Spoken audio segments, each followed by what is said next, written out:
South ఇండియాలోనే అతి తక్కువ ధరలకే నాణ్యమైన రత్నాలని అందించే ఏకైక సంస్థ 6JVR. నమస్తే అండి, welcome to tree media devotion.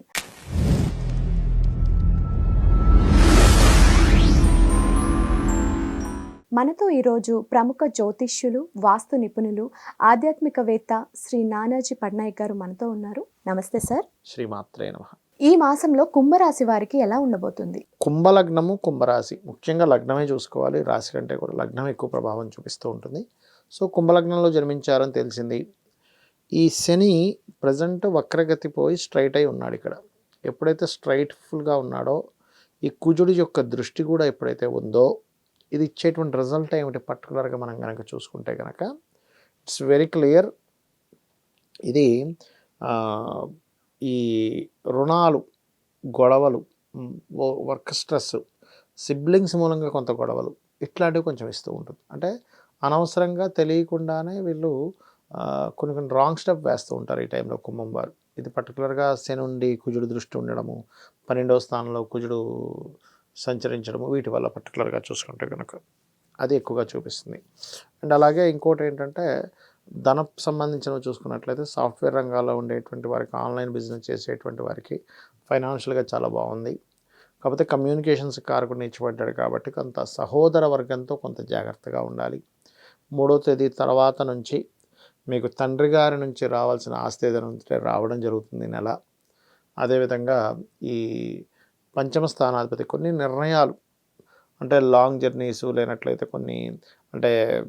కొన్ని కొత్త సబ్జెక్ట్స్ ఏదైనా మళ్ళీ బ్యాక్లాగ్స్ ఉండిపోయినవి, లేకపోతే హైయర్ ఎడ్యుకేషన్ విషయంలో మళ్ళీ చేద్దాం అనుకునేటువంటి వారికి 16వ తేదీ తర్వాత నుంచి ఆ అనుకూలత అనేటువంటిది ఉందని చెప్పుకోవచ్చు. కాకపోతే ఇక్కడ ఏంటంటే పర్టికులర్గా 6లో కుజుండి లగ్నంలో శని ఉన్నందుకు ఎవరికైనా అప్పులు ఇవ్వడము, తీసుకోవడము, ఇటువంటి విషయాల్లో మాత్రం కాస్త జాగ్రత్తగా ఉండాలనేటువంటి చాలా స్పష్టంగా చూపిస్తుంది. ఓకే. అండ్ వివాహ నిర్ణయాలు కొంతవరకు సఫలీకృతం అవుతాయి. కాకపోతే లగ్నంలో శని నుండి సప్తమాన్ని చూస్తున్నందుకు స్లో అవుతూ ఉంటాయి, అంతకుమించి మరొకటి ఏం లేదు.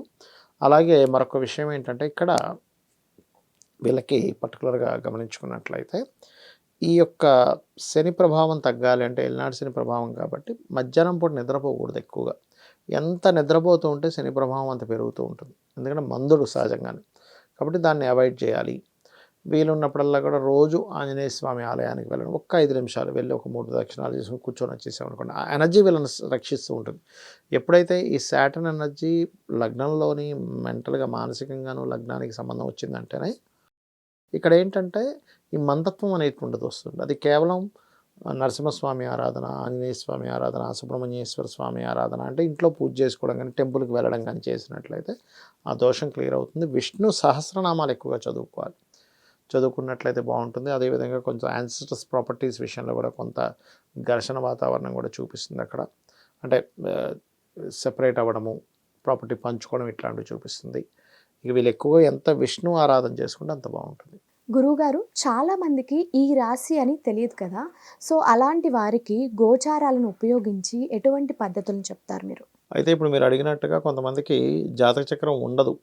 జాతక చక్రం లేని వాళ్ళు ఈ శని కుజ పరస్పర వీక్షణ వల్ల అందరూ అసలు ఏం చేసుకోవాలి, ఇప్పుడు పలానా నక్షత్రం తెలియదు, రాశి తెలియదు, అలాంటి వారు ఏం చేసుకోవాలంటే, ముఖ్యంగా ఈ శని కుజుల యొక్క ప్రభావం ఫస్ట్ 1 మంత్ ఎక్కువగా ఉంది. దాని తర్వాత ఒక 4.5 months దీని యొక్క ప్రభావం స్వల్పంగా ఉంటుంది. సహజంగా దీనివల్ల ఏంటంటే మనకి సొసైటీలో కూడా కాస్త గొడవలు, మనం ఆల్రెడీ ఈ క్రోధినామ సంవత్సరంలో కాస్త గొడవలు ఎక్కువ అవుతుంటాయని చెప్పుకున్నాం. అదే పరంగా మనకి క్రోధినామ సంవత్సరం వచ్చినప్పటి నుంచి అలాగే ఉంది పరిస్థితి. అంత గందరగోళ పరిస్థితే ఉంది, మనం చూస్తూ ఉన్నాం. గొడవలు కానీ, మత కల్లోహాలు కానీ, ఎవరు గుళ్ళో ఏదో చేస్తున్నారు, ఇట్లాంటివన్నీ ఉన్నాయి.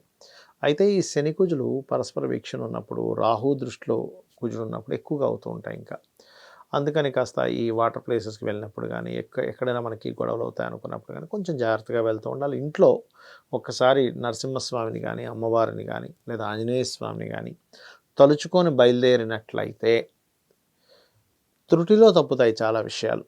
ఇది మెయిన్గా గుర్తుపెట్టుకోవాలి. అదేవిధంగా మరొక విషయం ఏంటంటే, ఇక్కడ కొంతమందికి జాతక చక్రం ఉండదు. జాతక చక్రం లేని వాళ్ళు ఈ రెమెడీ చేసుకోవాలి. ఇంకోటి ఏంటంటే, చాలామంది ఏమనుకుంటుంటారంటే గోచార గ్రహాలే మొత్తం రూల్ చేస్తాయి అనుకుంటారు. కాదు, గోచార గ్రహాలు ఏంటంటే జస్ట్ బలాన్ని ఇస్తూ ఉంటాయి.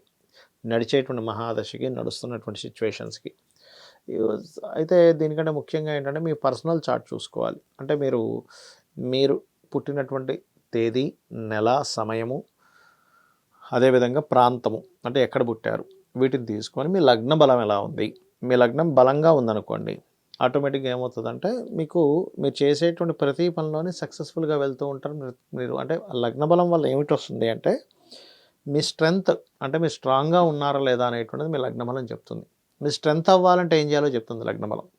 ఇప్పుడు ఫైనాన్షియల్గా రావట్లేదు కొంతమందికి, మీ ధనాధిపతిని చూసుకోవాలంటే మీ ధనకారకుడు ఎలా ఉన్నాడు. ధనాన్ని ఇచ్చేది కేవలం రెండవ అధిపతి ఒకటే కాదు, 12 భావాలు ధనాన్ని ఇస్తాయి. కానీ ఒక్కొక్కరికి ఒక్కో భావం ధనం ఇస్తుంది. అంటే కొంతమందికి రియల్ ఎస్టేట్లో వస్తుందంటే 4వ భావం వల్ల, కొంతమందికి ఎడ్యుకేషన్లో వస్తుందంటే 9వ భావం 2వ భావం కలయికల వల్ల, ఇంకొంతమందికి వ్యాపారాల్లో వస్తుందంటే బుధుడు వల్ల, ఇంకొంతమందికి సర్వీసెస్లో వస్తుందంటే 12వ అధిపతి ధనాధిపతి కలవడం వల్ల, విదేశాల్లో వస్తుందా అనేది చూసుకోవాలి. అదేవిధంగా కొంతమందికి అంటే సోదరులే శత్రువులు అవుతూ ఉంటారు. ఎందుకు? బికాజ్ ఆఫ్ థర్డ్ హౌస్ పాడైంది. అదేవిధంగా మరి కొంతమందికి అంటే ఉద్యోగం రాదు, ఎంత ప్రయత్నిస్తున్నా. అలాంటప్పుడు లలితా సహస్రనామాల్లో ఓం శ్రీమాతా శ్రీ మహారాజ్ని శ్రీమత్ సింహాసనేశ్వరి నమః చేసుకోవచ్చు, లేదా ఓం మాణిక్య మకుటాకార జానుద్వయ విరాజితాయై నమః అనే నామస్మరణ చేసుకోవచ్చు. ఇవి చేసుకోవాలి.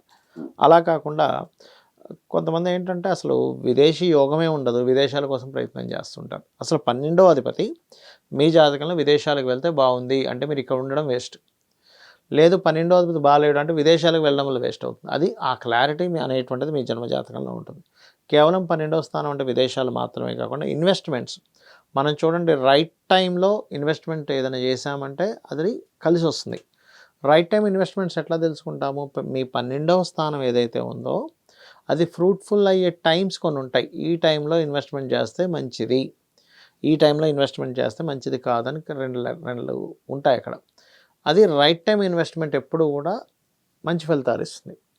ఆ రకంగా ఏంటంటే మీది రైట్ టైం ఇన్వెస్ట్మెంటా కాదా అనేటువంటిది ముఖ్యంగా తెలుసుకోవాలి. ఓకే, అది మెయిన్గా చూసుకోవాలి. అది మీ 12వ స్థానాధిపతి, మీ ధనాధిపతి, మీకు ఏ మహాదశ నడుస్తుంది, ఏ అంతర్దశ నడుస్తుంది, అప్పుడు మీరు ఈ గోచారం. అయితే మీకు ఇక్కడ సందేహం కలగవచ్చు, మరి ఈ గోచార ఫలితాలు ఎందుకు చెప్పుకుంటున్నాం ప్రతి నెల అంటే, ఇప్పుడున్న కండిషన్, ఇప్పుడు బయట వాతావరణం ఒక రకంగా ఉంది. మనం అనుకుంటాం ఏంటి, ఇప్పుడు కొంతసేపు అయితే బాగా వర్షం పడుతుంది, లేకపోతే ట్రాఫిక్ జామ్ ఉంటుంది అనుకుంటాం ఒక దగ్గరికి వెళ్ళాలంటే. టైం బట్టి మార్నింగ్ 6కో 7కో మనం కార్ వేసుకుని వెళ్తే పెద్ద ట్రాఫిక్ ఉంటుంది. అదే 9 o'clock పీక్ టైం అయితే ఎక్కువ ట్రాఫిక్ ఉంటుంది, టైం ఎక్కువ పడుతుంది. అది మనం బయట ఉండే ట్రాఫిక్ని క్యాలిక్యులేట్ చేసుకుని మనం ఎలా అయితే ముందుగా బయలుదేరడమో, ఆ టైం సరిపోయేలాగా ఎలా బయలుదేరతామో, సేమ్ యాజ్ ఇట్ ఈజ్ గోచారం కూడా అంతే. ఇప్పుడు గోచార గ్రహాలు ఈ ఫలితాలు ఇస్తున్నాయి కాబట్టి ఈ ఫలితాలు ఇచ్చేటప్పుడు నేను ఈ ప్రయత్నం అనేటువంటిది ఇంకొంచెం ఎక్కువ ఎఫర్ట్ పెట్టాలి. లేకపోతే నాకు ఈ ప్రయత్నం కరెక్ట్ కాదు అనేది, ఇప్పుడు ఉదాహరణకి పంజాగుట్ట నుంచి గచ్చిబౌలియో వెళ్ళాలనుకోండి. మీరు పంజాగుట్ట గచ్చిబౌలి ఉదాహరణకి ఖాళీ టైం ఉంటే 15 minutesలో వెళ్ళిపోతాం. అదే పీక్ టైంలో అయితే 45 minutes పట్టొచ్చు. అప్పుడు మీ ప్రయత్నం 15 minutesలో వెళ్ళాలంటే వెళ్ళలేరు, 45 minutes టైం కావాలి అక్కడ. అలాగే గోచారం కూడా ఏం చెప్తుందంటే, ఇది మీకు ఇప్పుడు మీరు చేస్తున్న ప్రయత్నానికి గోచార గ్రహాలు ఎంత బలంగా ఉన్నాయి చెప్తుంది. అది మనం చెప్పుకునేటువంటి మాస ఫలితాలు. కాబట్టి మీ పర్సనల్ చార్ట్లో ఏ యోగం ఉందో చూసుకోవాలి, గోచార పరంగా ఏ యోగం ఉందో చూసుకోవాలి. చాలామంది కూడా ఏంటంటే వివాహం ప్రయత్నం చేస్తూ ఉంటారు. 7th house అసలు వాళ్ళ పర్సనల్ చార్ట్లో యాక్టివే అవ్వదు. గోచారంలో బలం వచ్చినప్పుడు ఏంటి, ఏదో వాళ్ళు వీళ్ళు అడుగుతుంటారు, ఏదో కలుస్తుంటారు, కానీ ఫ్రూట్ఫుల్ అవ్వదు. ఫ్రూట్ఫుల్ ఎప్పుడవుతుంది? మీ జన్మజాతకంలో యోగం ఉన్నప్పుడు అవుద్ది. దానికి గోచార బలం కూడా కనెక్ట్ అయితే అవుతుంది. అలాగే వివాహం కావచ్చు, బిజినెస్ కావచ్చు, ఎనీథింగ్. సో గోచారము అండ్ జన్మజాతకం ఈ రెండు చూసుకొని ముందుకు వెళ్తూ, దాంతోపాటు పరిహారాలు. ఫైనాన్షియల్ ఇబ్బంది ఉంది అంటూ ఉంటారు చాలామంది. ఇబ్బంది ఉంది అంటే ఎందుకు ఉంది? మీ పర్సనల్ చార్ట్లో ఏ ప్లానెట్ మీకు ఫైనాన్స్ రాకుండా చేస్తుంది.